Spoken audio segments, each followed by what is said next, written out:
Boa noite a todos os companheiros e companheiras da comunidade espírita Nova Era do Vale do Jiquiriçá. Um abraço especial ao nosso irmão José Alberto, todos aqueles que estão aí nos acompanhando nesta noite, que vamos refletir sobre as nossas vidas, sobre o nosso papel na sociedade, diante do universo, sob a ótica dos ensinamentos de Jesus e desta doutrina bendita e consoladora, que vem sendo o arrimo das nossas vidas. É com muita alegria que aqui estamos mais uma vez, nesse ano de 2025, dando continuidade aos estudos, ao aprendizado contínuo, permanente de nós mesmos e de como nós nos relacionamos com a vida. Essa noite em especial, vamos tecer algumas reflexões e comentários sobre o processo educativo, sobre educação como um caminho para a nossa evolução. E começamos a recordar em Jesus, no evangelista João, capítulo 13, versículo 13, quando diz assim: vós me chamais mestre, Senhor, e dizeis bem, porque eu sou. Então, Jesus aqui afirma peremptoriamente que ele aceita o título de mestre. O mestre é aquele que tem um olhar diferenciado para com o discípulo. Então, a questão da educação, e tendo Jesus como modelo e guia, segundo a questão 625 do Livro dos Espíritos, ele é o grande mestre das nossas vidas. Agora, cabe a cada um de nós, dentro dos nossos esforços, dentro dos nossos anseios, dentro das nossas decisões espontâneas, não fruto da dor, do sofrimento, do medo, do que vai acontecer no futuro. Não, consciência, com a mente desperta, nós decidimos sermos discípulos de Jesus. E o que faz o mestre? Ensina, aprimora, aconselha, indica caminhos, demonstra, vivencia, para que o discípulo observe, acompanhe, introjete dentro de si os ensinamentos e efetivamente os pratique. E como nós não conseguiremos alcançar os nossos objetivos, desenvolver todas as nossas potencialidades, colocar em prática todas as nossas habilidades, adquirir todas as virtudes concernentes à plenitude de um espírito integral, né, com todas as habilidades desenvolvidas no processo, nós então, por Deus, aprendemos e recebemos com muita alegria a reencarnação. Então, se a educação é um processo de evolução, a reencarnação é um processo de reeducação, de continuidade, em que nós desencarnamos, refletimos, analisamos o que fizemos, levantamos perspectivas para o futuro, fazemos um planejamento e retornamos à carne. Esquecemos temporariamente nos refolhos da nossa consciência o que foi planejado, e então empreendemos uma nova era, uma nova oportunidade, novos padrões, novos hábitos que vão desenvolvendo o nosso potencial. E eles se abrem em dois grandes flancos: aqueles que são fruto do nosso querer, quando nós compreendemos que a vida, em cada ação, em cada atitude, em cada convite das experiências alegres ou tristes, doces ou amargas, traz no seu invólucro, no seu envolvimento, um ensinamento. Todos os processos da vida são processos reeducativos. Então, o que desejamos? Absorver esse olhar de que cada atitude, cada expressão da vida, de forma individual, interna, externa, na coletividade, a partir da nossa família, de onde trabalhamos, de onde convivemos com os semelhantes, até chegarmos ao contexto da Terra como uma grande escola que nos oferece as possibilidades. E dentro dessas possibilidades, aqueles que aproveitam num grau maior, na medida em que aceitam, na medida em que prestam atenção, na medida que se sensibilizam para os sinais que a vida nos oferece. E para que desenvolva a capacidade de ouvir, a capacidade de enxergar e de questionar, de abrir a mente para perguntar à vida: o que você quer me ensinar com isto? O que essa dor está me ensinando? E muitas vezes não é um ensinamento direto, que a gente absorve na primeira instância. A gente precisa silenciar, a gente precisa absorver, pensar, e esperar a vida ou o nosso amadurecimento. Embora a vida só propicie acontecimentos quando nós estamos preparados para entender. Caso contrário, seria um desperdício. E quem inventou a vida? Deus. E Deus é o que? É a perfeição. Então, neste contexto, tudo o que nos acontece tem um ensinamento, direto ou indireto, que nós absorvemos e entendemos na primeira vez que ele aparece. Ou se o ensinamento vem e nós ainda estamos um pouco recalcitrantes de aceitar, de entender, porque a reeducação é a modificação, é a transformação, é a superação dos nossos limites, é a possibilidade de renovar a vida, de passar pelas experiências com um olhar diferenciado. Então, nesta circunstância, quando nós relaxamos, como disse Jesus, não resistais ao mal. Ou seja, compreenda, questione e ouça o ensinamento que a vida tem para te oferecer, nas alegrias quanto nas tristezas. Porque elas vêm, e se nós não estamos preparados, se nós ainda não aceitamos, se nós ainda não entendemos, e se não nos propomos à renovação, porque o conforto é uma coisa muito boa, mas limita a capacidade do novo, do amanhã, da mudança, porque mudar dói, sair do conforto para uma atitude nova.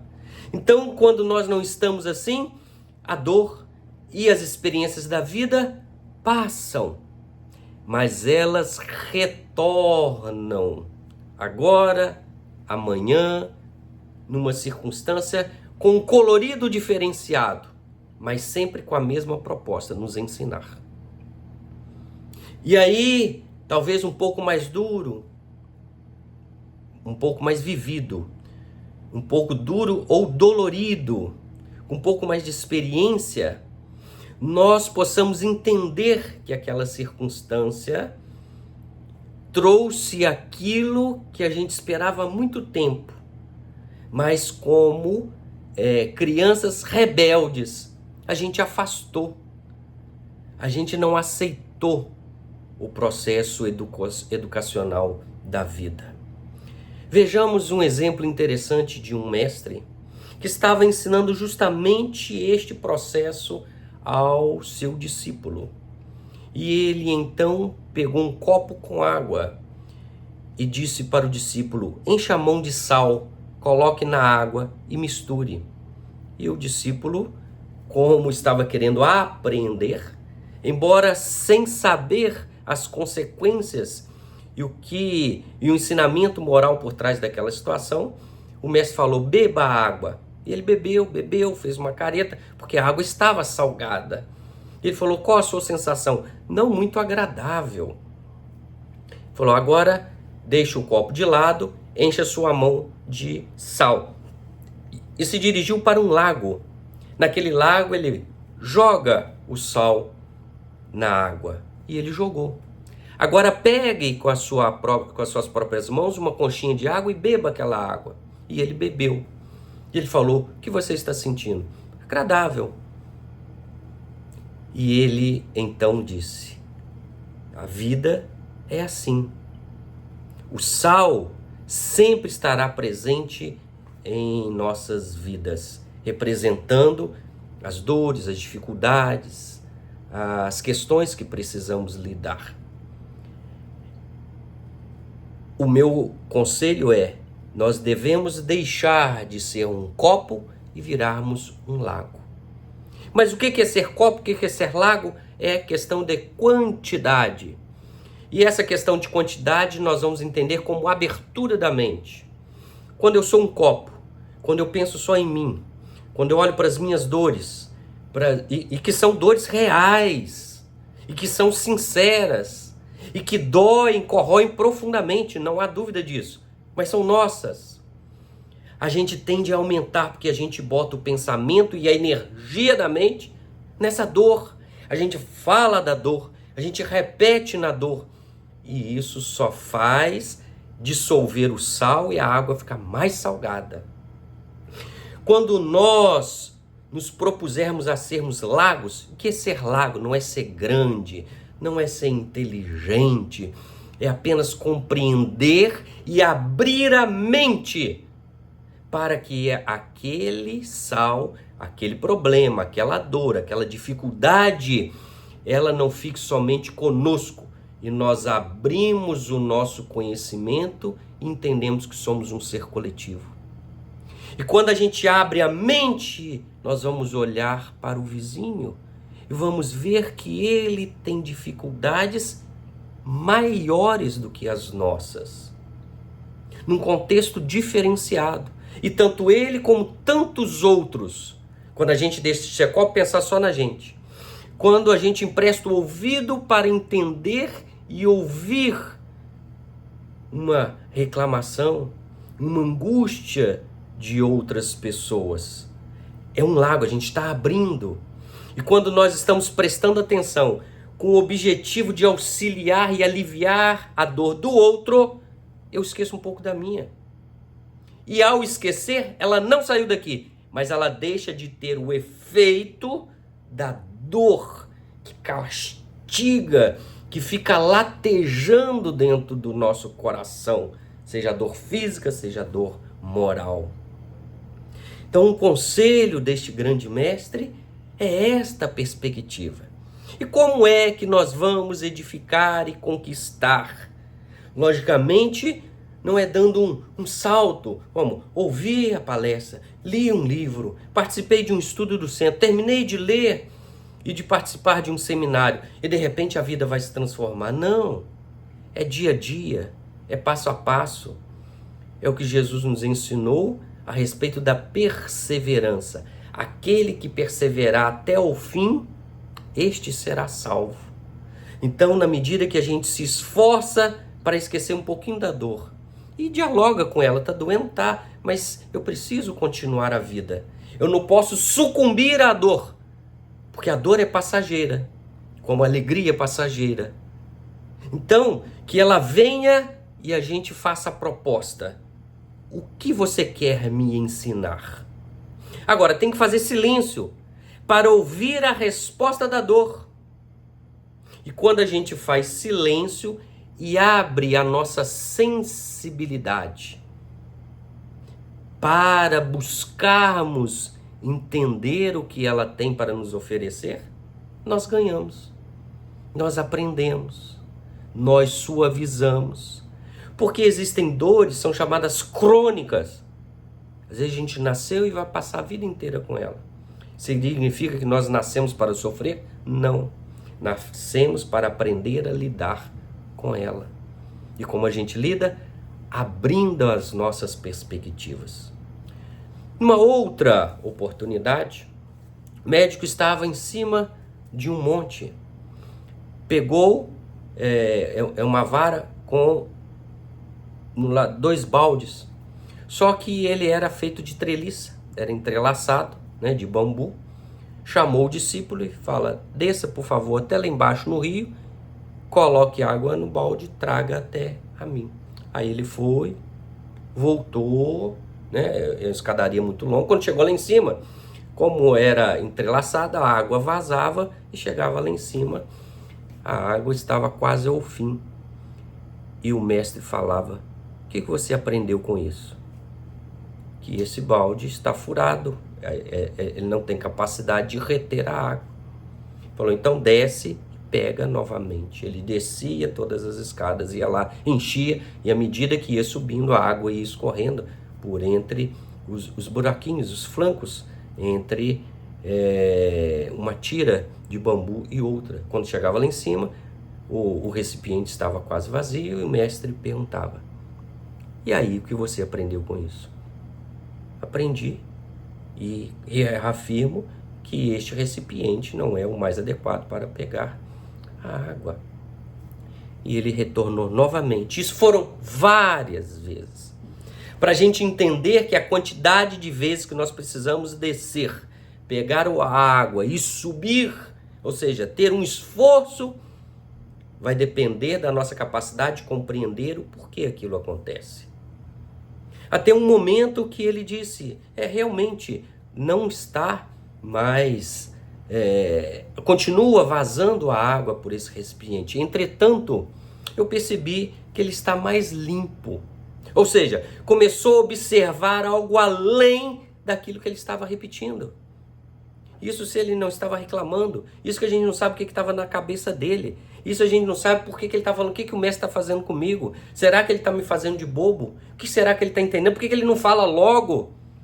Porque não adianta. Tudo que a gente precisa para ser feliz, Jesus já nos falou. E por que isso não modifica a nossa vida?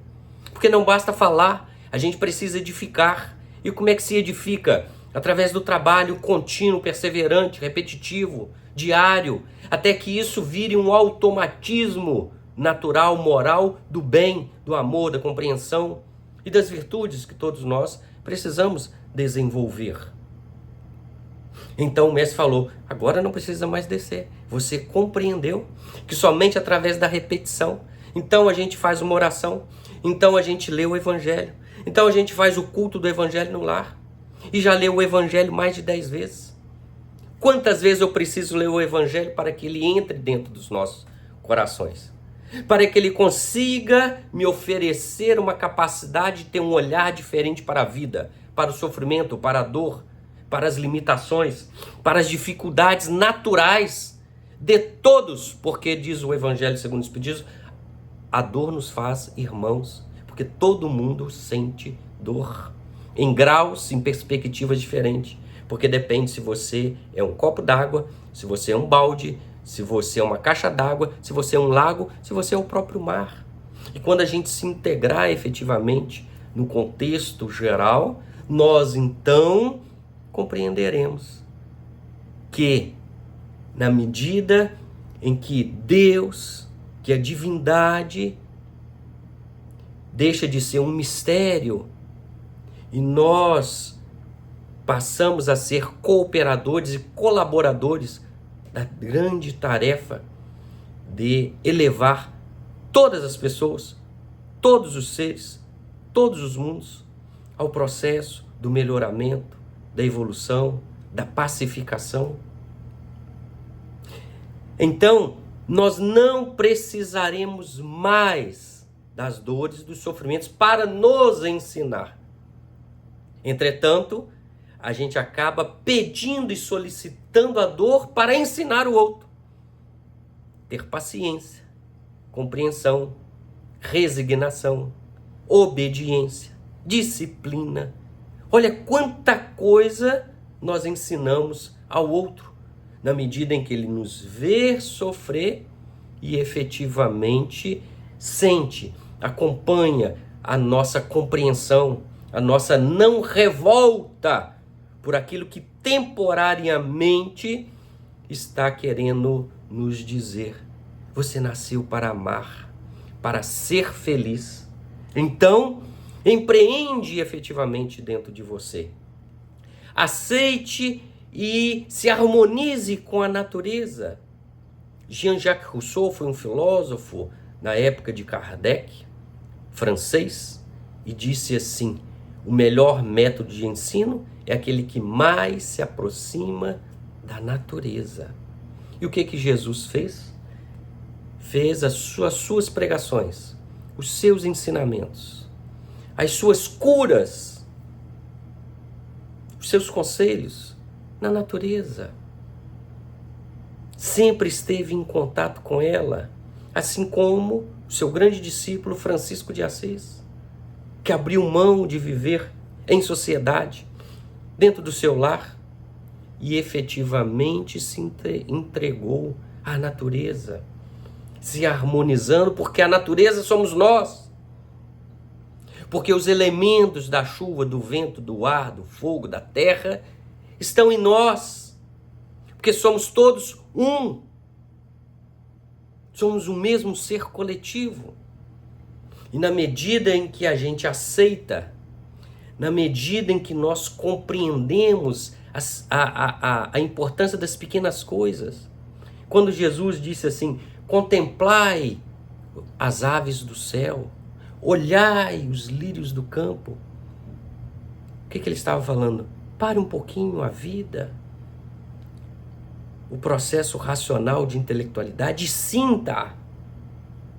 Talvez assim nós possamos sentir o próprio Deus. Mas tem que parar de pensar na manhã o que tem que fazer, as atividades. Tem que parar, tem que fazer silêncio. Tem que se permitir abrir.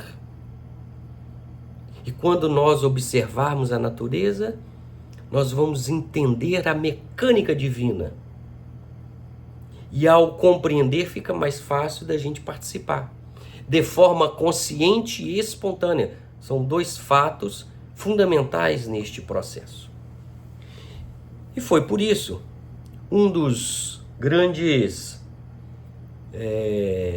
cientistas, antropólogos, são aqueles que se abdicam de estar no meio da sociedade e vão estudar, buscar aprender e compreender aquelas comunidades mais isoladas que nós não vemos como um grupo de sociedade civilizada.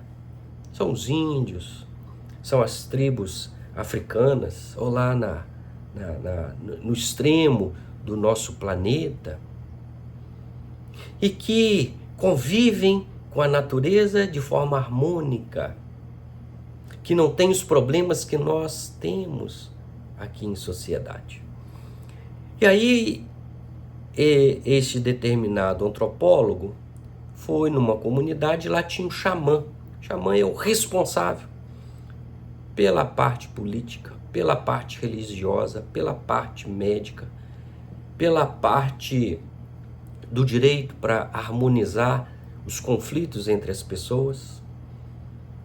E aí, como um professor e um mestre do seu povo, o antropólogo perguntou assim: meu amigo xamã, o que você ensina para o seu povo?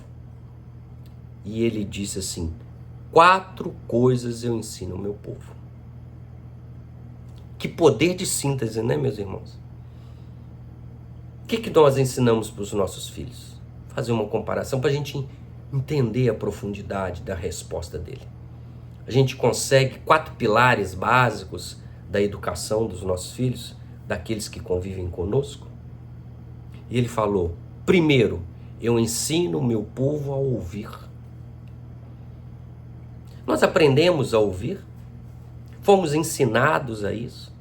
Nós ensinamos isso aos nossos filhos, aos nossos evangelizandos nos centros espíritas, nossos afetos, em qualquer tipo de hierarquia. Mas por que ouvir é tão importante para este povo? E a gente começa a pensar e lembrar dos próprios ensinamentos de Jesus. Vamos ter ele como base. E ele disse assim: ouçam os que têm ouvidos para ouvir. Por que ele disse isso? Porque tem gente que ouve e não entende. Ou seja, ouviu, mas não tem ouvidos para ouvir. A música, ela é harmônica, mas tem ouvidos que só ouvem ruídos, não conseguem observar a harmonia. Por quê? Em toda comunicação existem alguns fatores fundamentais. O emissor é aquele que está falando. O receptor é aquele que está ouvindo. Existe a mensagem, que é a forma que nós falamos e que nós fazemos gestos e que nós expressamos o que estamos sentindo para o outro. Existe a mensagem e existem os ruídos que interferem. Internamente, nós temos filtros, ou seja, o que a pessoa fala nem sempre é o que a gente entende. Nem tudo que nós falamos, os outros entendem perfeitamente. Aí a gente precisa explicar, a gente precisa fazer uma comparação para a pessoa ouvir e algumas vezes das pessoas para conosco. Então este processo que é a base do relacionamento, que é o que eu estou fazendo aqui, que nós fazemos, falar, ouvir, se expressar e ter alguém ouvindo. É fundamental, porque se você pede uma coisa e a pessoa ouve outra, ela vai te dar uma resposta que não vai ser condizente com o que você precisa, com o que você anseia. O entendimento é diferenciado. Existem algumas pessoas que são muito literais, que entendem efetivamente a letra fria e não conseguem entender aquilo que está por trás, as intenções do que a gente diz. Porque não basta falar eu te amo. A gente pode expressar este amor no silêncio, na prática, no tato, na compreensão, no companheirismo, tanto quanto no ato de falar. Como nós podemos usar a expressão eu te amo e isso ser ofensivo, embora uma palavra que expressa uma afeição de carinho para com a outra pessoa. Então, ouvir significa parar, abdicar de falar, fazer um silêncio mental, estar com a mente aberta para absorver o que o outro está falando. Porque os psicólogos nos ensinam que eles ouvem aquilo que a gente não está falando. Porque nem sempre nós falamos o que nós queremos. Então a arte de ouvir é a capacidade de absorver e buscar dentro do processo de empatia, de sensibilidade, entender a necessidade do outro. Que às vezes ele não fala o que é, mas a gente consegue perceber. Porque além da palavra existe um processo magnético, existe um processo energético que nós percebemos, ainda que o outro fique em silêncio. Assim como a espiritualidade observa e sente o nosso pensamento, o nosso sentimento em forma de oração. Não adianta falar muitas palavras e nem orações decoradas. Não é isto que expressa a ajuda e a resposta não vem em paralelo a isto, mas efetivamente do sentimento. Então muitas vezes, meu Pai, me ajuda. Senhor, me ajuda. Vale muito mais do que lágrimas e orações muito grandes, bonitas, que são bonitas, não é que não devem ser feitas e realizadas. Não. Mas como está o nosso sentimento quando nós falamos estas palavras? Então a espiritualidade também utiliza deste processo. E por que é importante ouvir? Porque o relacionamento, a intercomunicação entre um e outro depende da compreensão. Assim como uma pessoa de uma língua estrangeira vai falar conosco, a gente não vai entender se nós não conhecemos aquela língua. Mas na medida em que ele fala mais devagar, que ele faz alguns gestos e que a gente sente, né, o seu olhar para ouvir o que ele está falando, fica mais fácil de compreender, de saber a dor do outro para saber que remédio eu vou oferecer, se eu tenho capacidade, se eu vou repetir, se eu vou dar um pão, se eu vou dar uma água, se eu vou dar um remédio, se eu vou dar um abraço, se eu vou dar um aperto de mão, se eu vou falar assim, não consigo resolver os seus problemas, mas você não está sozinho. Por exemplo, hoje em dia é uma realidade nas nossas existências o WhatsApp. E você pode escrever ou você pode gravar o áudio. E o áudio a gente pode ouvir. Lá tem a velocidade 1, 1,5 e 2. Ou seja, a gente pode acelerar. E tem muita gente que ouve no 2. E aí, se a pessoa fala muito rápido, não consegue entender. Aí volta de novo. Se tivesse ouvido na velocidade 1 natural, poderia compreender da primeira vez. E uma sutilidade neste processo. Quando a voz está acelerada, ela não expressa efetivamente o que está sentindo. A gente não consegue perceber as minúcias. Quando a gente vê a entonação natural da pessoa, no modo 1, que é o modo natural, nós conseguimos absorver melhor o que o outro está falando. Só que a nossa pressa é tão grande. E aí um questionamento. Pressa para quê? Para fazer as atividades. Para quê? Para fazer outras de novo, amanhã, e amanhã, e amanhã. E nós somos espíritos imortais. Então, sempre haverá um amanhã. Pressa para quê? Para fazer o quê? Para resolver o quê? Terminou de resolver um problema? Espere outro. E outro, e outro. E a vida é assim. Então, não tem porquê essa correria. A gente precisa parar um pouquinho. Porque só quando a gente para, só quando a gente faz silêncio, nós somos capazes de abrir espaço para ouvir. Lembra que no início que eu falei sobre a dor? Que a dor é um processo de reeducação e que ela vem nos ensinar alguma coisa que a gente precisa ouvir?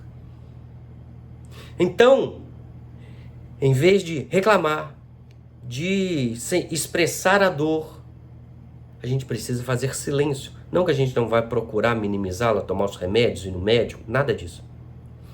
Mas a gente tem que parar, fazer silêncio interior, questionar a dor. E ela vai responder. Mas quando ela responder, eu não posso estar falando. Porque se ela estiver falando e eu falando, nós não vamos ouvir. Por isso é fundamental o silêncio. Já dizia Gibran Khalil Gibran, um grande poeta libanês. O silêncio é o espaço que o espírito necessita para abrir suas asas, para se expandir, para perceber a função daquela situação que nós estamos passando. E quando a gente para e ouve, a gente reflete. Refletir é se entregar à abertura da possibilidade de modificação de nós mesmos. Pronto. A dor veio, ensinou, nós aprendemos, ela vai embora. E não volta mais naquela situação. Vem outras, e aí eu falo muito de dor porque é muito comum no nosso mundo, né? Mas a alegria, a dificuldade, o esforço, a coragem, tem várias expressões de ensinamento. Tudo que nos acontece na vida é processo reeducativo. Se a gente olhar e perguntar a cada situação da vida, o que você tem para me ensinar? Ela vai ensinar alguma coisa. Você sair atrasado, você ter dificuldade de chegar a algum lugar, pegar um ônibus lotado, ou pegar um engarrafamento. Tudo na vida, dos mínimos detalhes, desde que a gente abre os olhos, até o momento que a gente fecha. E isso continua durante a noite. Mas vamos falar só do momento em que nós estamos com a consciência plena, trabalhando a nossa vida. Tudo são expressões. E aí, a gente entende também que este ouvido, ele é externo. Ou seja, a dor é externa. Os movimentos da natureza são externos. Aí eu pergunto, qual foi a última vez que nós ouvimos um passarinho cantar? Mas não é estar passando e ouvir, que já é uma coisa boa. É falar assim, onde você vai? Vou ao campo ouvir passarinho. E fica ali parado, esperando.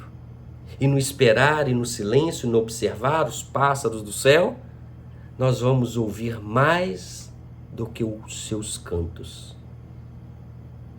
Nós vamos ouvir o balançar das árvores.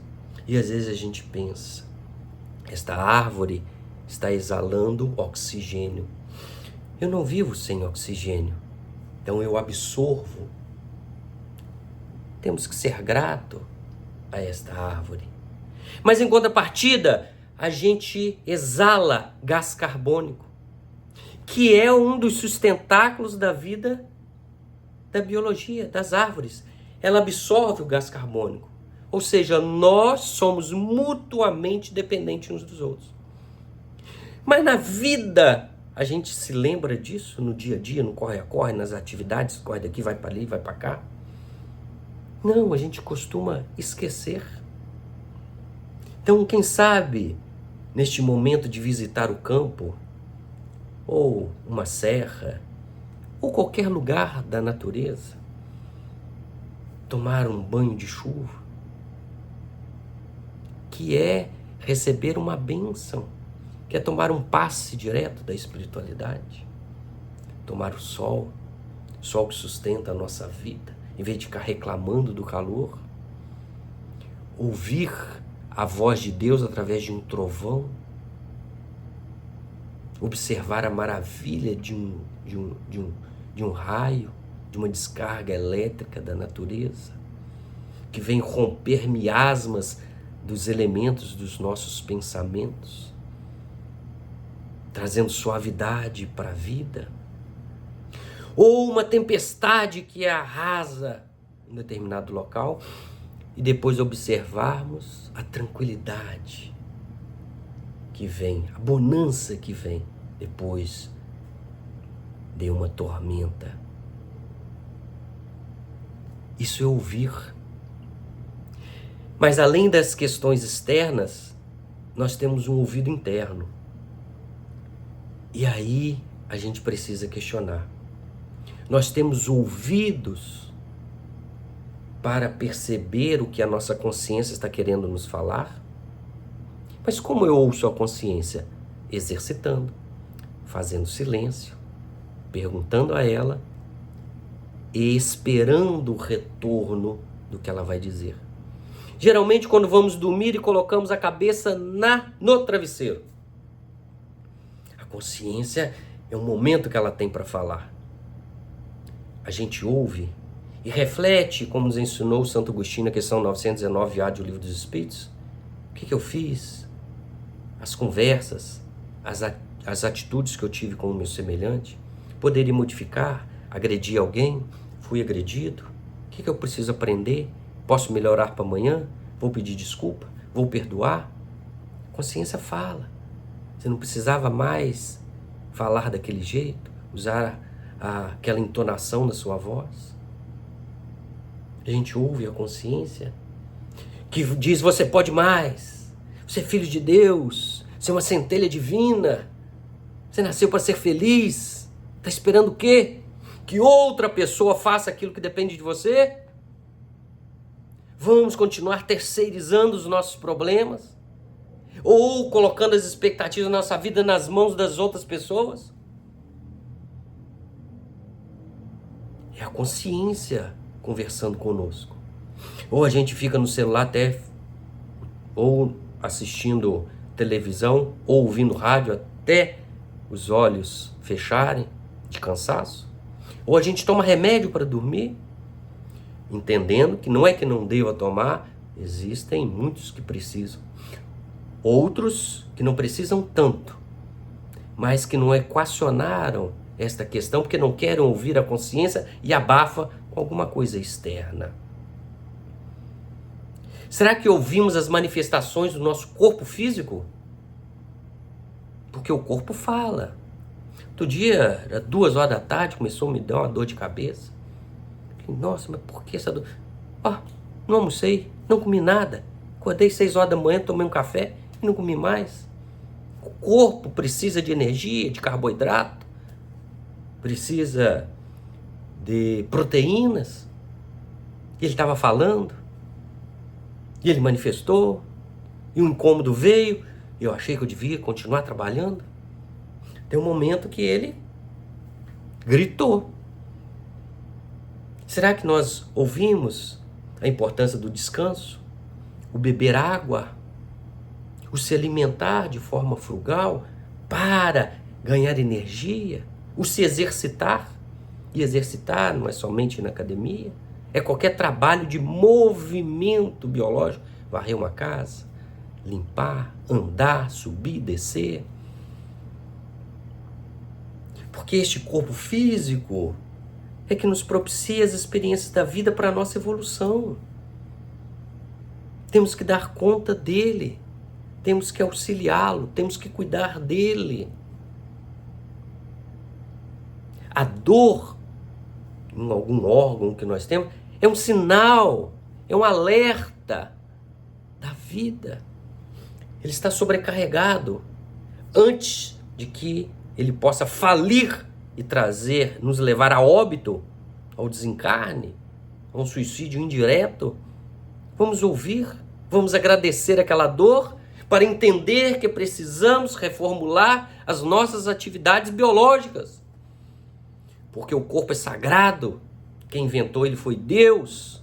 Nós temos que ser gratos a tudo aquilo que nos possibilita o crescimento, o desenvolvimento, a possibilidade de reeducar as nossas almas. Porque na medida em que nós somos discípulos, também somos referências e mestres de outros espíritos, companheiros, irmãos, que estão numa escala inferior moral ou intelectualmente. E na lei da fraternidade universal, nós aprendemos com os superiores e ensinamos os inferiores. E não existe quem é só inferior, quem é só superior, porque isso eu falo em cada atitude, em cada ação. Em algumas coisas eu sou paciente, eu ensino paciência, em outros eu sou ávido e sou tímido e sou temeroso de alguma coisa, o outro me ensina coragem.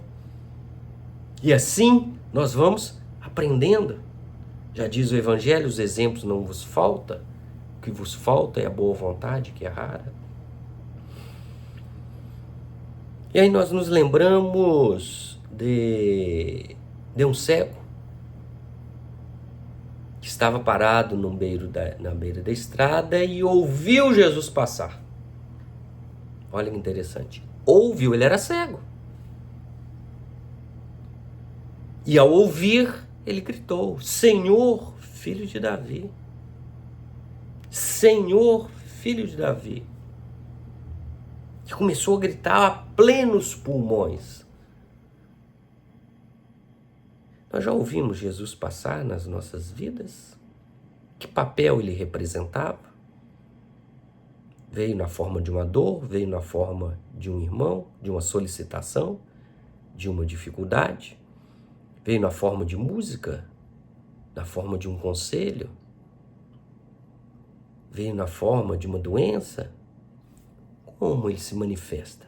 Porque não é figura de Jesus, é o Cristo, é o bem e o amor que passam, porque nós somos essencialmente amor e nós nascemos para amar.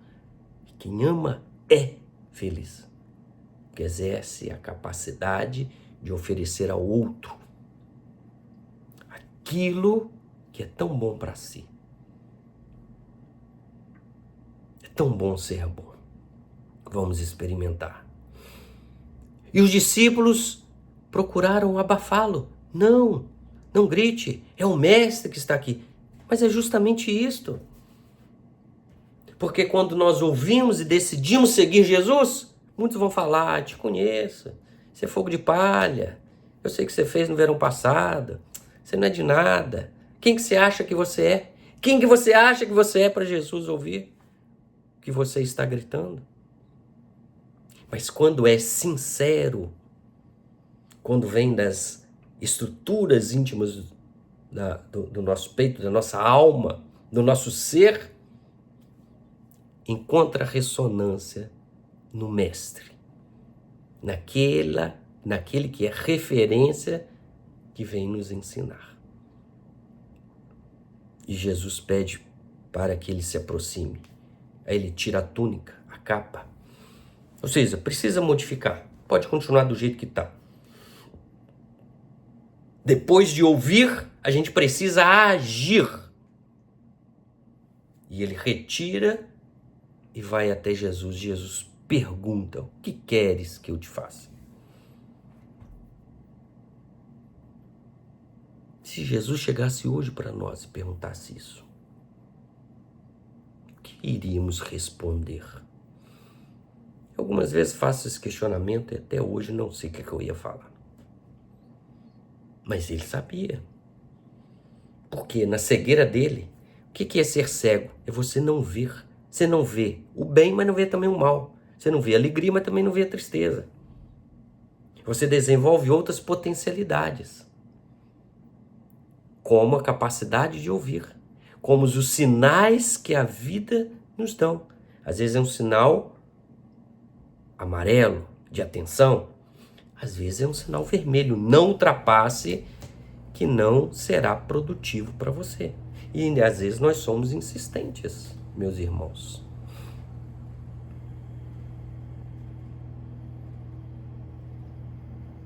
Já temos a sensibilidade deste cego, porque às vezes a gente quer ser discípulo de Jesus, a gente quer ser Jesus e curar, e convencer muitas pessoas, e ter muitos seguidores. Mas eu acho que se a gente for um cego que consegue ouvir Jesus, eu acho que nós já estamos num grande passo, dentro dessa perspectiva evangélica. Já é um avanço para as nossas próprias almas. Ter a sensibilidade de ouvir e não perder as oportunidades, porque se ele não gritasse, Jesus passaria direto. Nós precisamos fazer um diferencial em nossas vidas. Mas também podemos ouvir a dor, ainda que seja uma dor silenciosa, daqueles que convivem conosco. Porque bonito, feio, rico, pobre, preto, branco, índio, todos os tipos de gênero, todo mundo sofre, todo mundo tem angústia. E a gente precisa do outro. Parar, ouvir.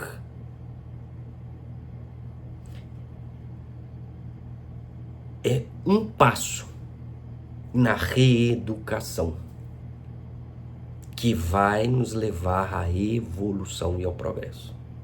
Mas eu disse que 4 coisas ele ensinou, né? Falei muito do ouvir. Ele disse assim: tudo está interligado na natureza.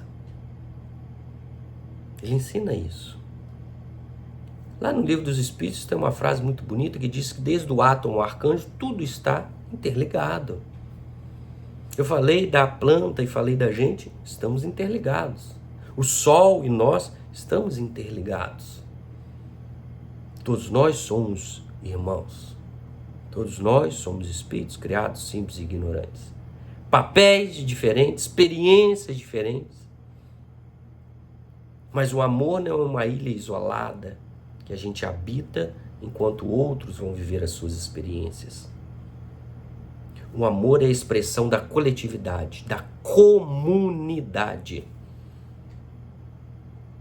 de caminhar e levar consigo outros, de forma espontânea, convidando, estando de braços abertos, aceitando o jeito do outro ser, aceitando as suas escolhas, o modo, a forma, o tempo, a velocidade, tem que respeitar. Mas estamos ligados. E um dia entenderemos que nós não podemos nos elevar mais do que os sábios, mas também não podemos nos rebaixar mais do que os espoliados. Porque somos todos filhos de Deus, criados para o mesmo propósito. E aí um dia chegaremos como Francisco de Assis a entender que todos os elementos da natureza são todos iguais. Que o amor de Deus é igual para todos, tudo que ele criou. Ele criou a planta, ele criou o minério, a água, os planetas, o ar. Então ele não nos ama mais do que ama uma pedra, um planeta, um ar, porque tudo é criação dele. Não existe hierarquia no amor, o amor é um só. O amor é incondicional. A gente que separa, a gente ama quem está mais próximo da nossa realidade em que nós estamos estagiando. Mas Francisco superou isso, chamava meu irmão Sol, minha irmã Lua, minha irmã Dor, minha irmã Morte. Porque compreendeu dentro da essência aquilo que o xamã ensina para o seu povo. Na natureza, tudo está interligado. E quando nós começarmos a entender, pelo silêncio, pela reflexão, pelo ouvir, a gente vai entender onde nós estamos e qual o nosso propósito na vida. Terceira coisa que o xamã ensina para o seu povo. Tudo está em constante transformação. O que os nossos irmãos orientais falam de impermanência. Tudo na vida muda. O que o filósofo Lavoisier disse lá atrás. Na natureza nada se cria, nada se perde, tudo se transforma. Nós estamos parados como uma pedra dentro de um lago por milênios. Quando a gente tira a pedra, quebra, ela está seca por dentro. Estamos impermeáveis à vida, às mudanças, ou somos como a água, ou como o ar que se adapta a cada ambiente, a cada situação. Como é que nós estamos diante da vida?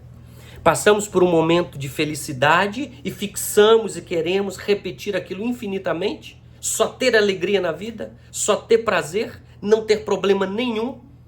A vida será fixa assim? Na alegria ou na tristeza? Só nascemos para sofrer? Tudo que nos acontece é de ruim?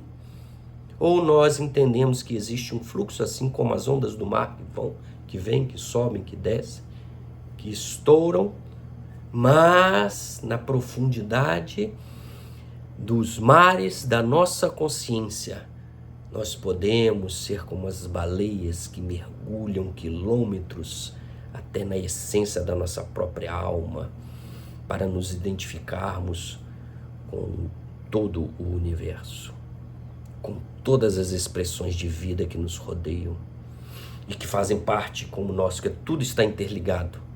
E que, como faz parte de nós, estão em constante transformação. Inspiramos oxigênio em forma de átomos. Expiramos gás carbônico em forma de átomo. Nosso corpo se modifica. Diz a ciência, de 7 a 7 anos, tudo, de menos os neurônios, que precisam fixos para manter a própria vida e todas as aquisições do nosso ser. Tudo se transforma. Nós estamos em constante comunhão, até de ideias, de pensamentos, de sensações. E quarto, nós não somos da Terra. Desculpa. A Terra não é nossa. Nós estamos na Terra. E a gente e olha que estando aqui, embora ela não seja nossa, quanto estrago nós estamos fazendo na Terra. E se um dia nós acabarmos com a Terra, com a possibilidade de vida humana na Terra, ela vai continuar como há bilhões de anos atrás. Vai se modificar, readaptar, se retroalimentar. E nós? O que vamos fazer? Vamos para outros planetas, as experiências infelizes do primitivismo, para aprendermos a respeitar aqueles que dependem e que nós dependemos dele. A Terra é uma escola, a Terra também está em constante transformação, a Terra está interligada dentro da família que ela pertence, que é a Via Láctea, e a Via Láctea com uma família maior dentro de outras galáxias, e assim infinitamente, tudo interligado dentro deste contexto. Então vamos relembrar os 4 ensinamentos do xamã: ouvir, tudo se interliga à natureza, tudo está em constante transformação, e a Terra não é nossa, nós aqui estamos na Terra. São apenas alguns exemplos de uma comunidade simples, que aprendeu isto vinculados, todos esses elementos, à natureza.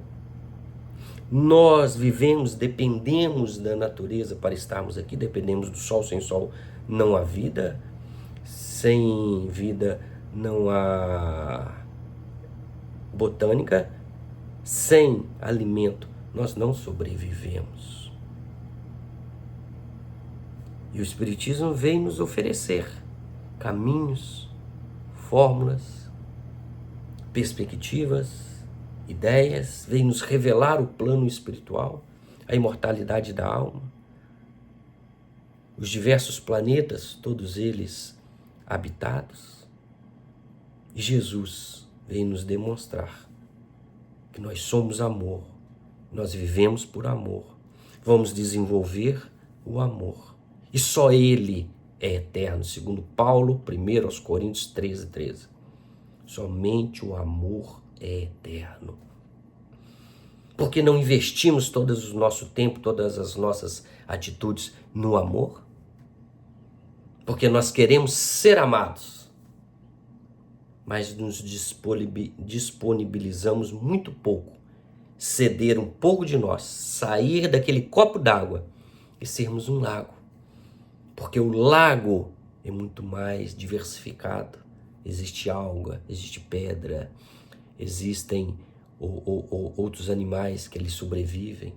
Ele reflete, porque a sua superfície é maior, as estrelas do céu maravilhosas, que também conversam conosco. E nós já ouvimos estrelas? Vou relembrar aqui Olavo Bilac. Ora direis ouvir estrelas, certo perdeste o senso. E eu vos direi, no entanto, que para ouvi-las muitas vezes desperto e abro as janelas pálido de espanto. E conversamos por toda a noite, como um palho aberto, enquanto a Via Láctea cintila. E ao vir do sol, saudoso em pranto, ainda as procuro pelo céu deserto. Ora direis, tresloucado amigo, que conversas com ela, que sentido tem quando estão contigo?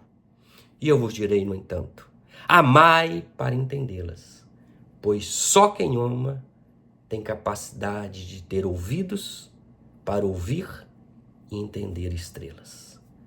Meus irmãos, muita paz.